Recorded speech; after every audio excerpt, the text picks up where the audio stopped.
हदगाव तालुक्यातील पिंपळगाव तांडा येथील रहिवासी दिलीप सुराजी पवार हे आपल्या विविध मागण्यांसाठी नांदेड जिल्हाधिकारी कार्यालयासमोर आज गुरुवार दिनांक 22 मे 2025 रोजीपासून आमरण उपोषणाला बसले आहेत।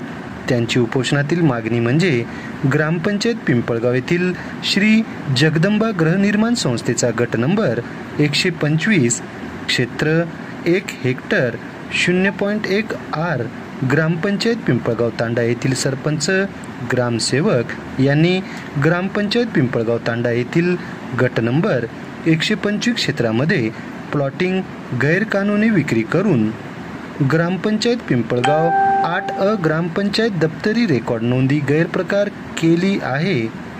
ग्रामपंचायत पिंपळगाव तांडा प्लॉटिंग नोंदी संदर्भात ग्रामसभेत चर्चा नाही किंवा जाहीर प्रकटन ग्रामपंचायत पदभार ग्रामसेवक DM कारपे यांनी जाहीर नोटीस काढली नाही यासह इतर एकूण 7 मागण्यांसाठी आज रोजीपासून जिल्हाधिकारी कार्यालय नांदेड समोर त्यांनी आमरण उपोषण सुरू केले आहे।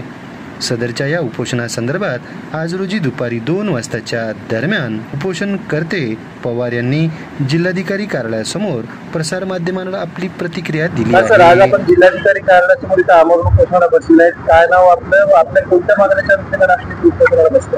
नमस्कार, मी दिलीप सुराजी पवार, राहणार पिंपळगाव, तालुका हदगाव, जिल्हा नांदेड।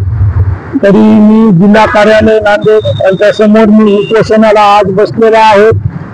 दिनांक 22/5/2025 रोजी आमरण उपोषण चालू आहे।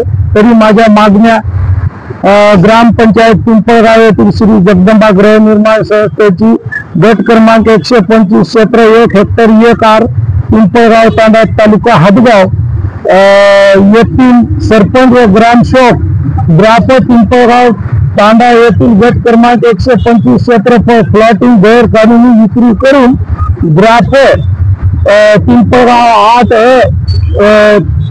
8 ग्राफ दप्तरी रेकॉर्ड नोंद गैरप्रकारे दप्तरी नोंद केली आणि ग्राफ पिंपळगाव येथील तांडा प्लॉटिंग नावी संदर्भात ग्रामसेवक चर्चा नाही किंवा जाहीर प्रकटन ग्राफ पदभार ग्रामसेवक DM कारपे यांनी जाहीर नोटीस काढली नाही। तरी माझ्या मागण्या अशा आहेत, तरी मला लवकरात लवकर न्याय मिळावा, अन्यथा उपोषण असंच चालू राहील। धन्यवाद।